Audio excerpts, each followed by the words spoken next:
Fala aí, galera. Fim de campeonato brasileiro para o Palmeiras e para todas as equipes. E vamos fazer uma breve análise aí do que poderia ter sido feito melhor, do que não, do que deu certo. E de modo geral, acho que não temos o que falar, né, galera? Não temos do que reclamar. O Palmeiras ficou em terceiro no Campeonato Brasileiro, sendo que o Campeonato Brasileiro quase nunca foi o objetivo do time, no máximo até o fim do primeiro turno, onde o Palmeiras engatou aquela sequência de 5 vitórias consecutivas contra Santos, Grêmio, que o Palmeiras visava o título, que o Abel Ferreira até chegou a comentar, olha, eu só vejo a classificação do campeonato no final do campeonato, né? Só que a partir daí, o foco total foi a Libertadores, até porque a gente pegou a chave, o caminho mais difícil da competição, né? Então, até por isso, o Flamengo conseguiu ficar na frente do Palmeiras, né? Por ter como prioridade maior o brasileiro, pois a sua chave na Libertadores era bem mais fraca.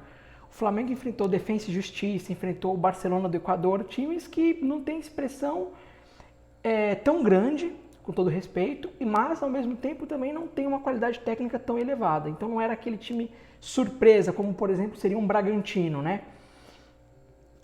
De modo geral, eu acho que o Palmeiras foi muito bem no campeonato. Dá um destaque legal aí para a categoria de base, o Sub-20, que terminou os últimos 3 jogos com 2 vitórias e um empate. Venceu o Cuiabá por 3-1, empatou com o Atlético Paranaense 0-0 e venceu o Ceará ontem por 1-0.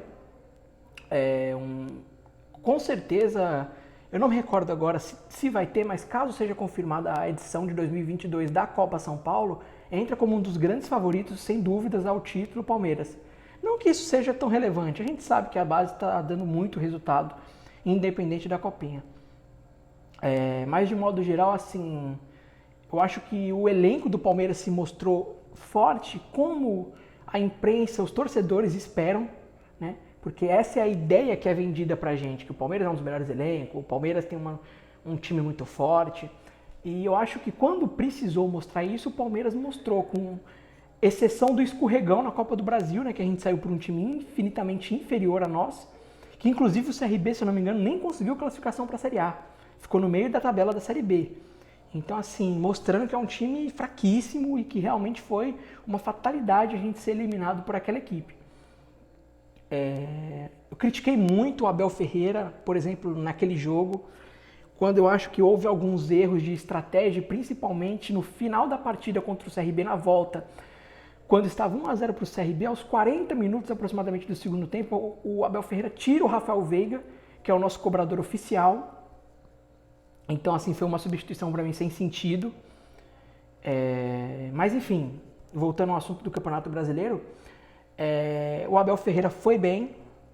Não dá para falar que a equipe que ficou em terceiro lugar fez uma campanha ruim, não tem como. Então eu acho que de modo geral nós tiramos bons proveitos do campeonato de modo geral, né? Comentando brevemente sobre a equipe, o Palmeiras não é segredo para ninguém que busca agora um goleiro reserva para o Everton, né? Já que o Jailson foi dispensado, não houve interesse da diretoria em renovar o contrato com ele. E assim, é complicado, gente, não é fácil como vocês estão pensando trazer um reserva para o Everton. Por quê? Porque o Everton hoje, na opinião da maioria das pessoas, inclusive na minha, é o melhor goleiro da América. Então, independente de quem vier hoje, vai vir para ser reserva. Entendeu? Vai vir para ser reserva. Então, assim, muitos estão cogitando o Ivan da Ponte Preta, o Tadeu do Goiás. Gente, esses goleiros são goleiros com potencial muito alto. Então, qual a chance deles virem para cá para serem reservas, entende? Então, eu acho que até por isso o Marcelo Lomba vem sendo o nome mais forte dentro da diretoria do Palmeiras, né? Honestamente, é um nome que não me agrada muito. Não acho ele um goleiro dentre os melhores do Brasil. Hoje, para mim, ele não é nem top 4.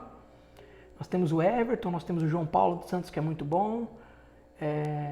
Temos o Ederson do Atlético Mineiro, que foi campeão, tem que se valorizar, não tem jeito. Entendeu? Então, assim, eu não enxergo o Marcelo Lomba entre o top 4 do Brasil, não. E, principalmente, ele tem uma idade já avançada, ele tem 34 anos, né? Ou seja, ele não vai substituir o Everton no futuro, porque o Everton tem 33. É um ano mais novo que ele. O Everton tem mais aí uns 4 anos em alto nível. Seria interessante trazer um goleiro que pudesse substituir, dar sequência ao trabalho do Everton. Porque se você lembrar bem, quando o Marcos se aposentou em 2011, nós não tínhamos esse goleiro. Veio o Deola, veio o Bruno, entendeu? Só em 2013 que chegou o Fernando Praz, e o Marcos se aposentou em 2011. Então, assim, não houve um planejamento e nós sofremos por isso. Inclusive, em 2016, quando fomos campeões brasileiros, o Everton se machucou nos treinos da seleção olímpica, né?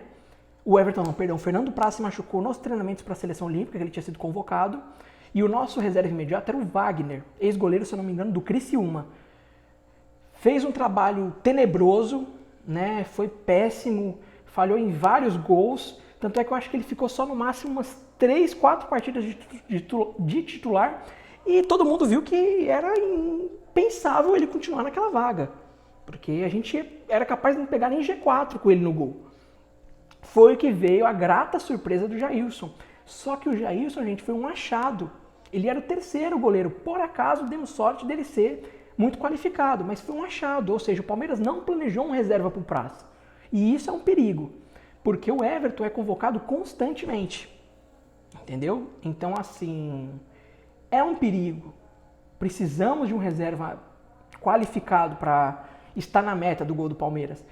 O Vinícius Silvestre se mostrou muito promissor e ele já tem 27 anos, então assim, ele não é mais uma promessa, mas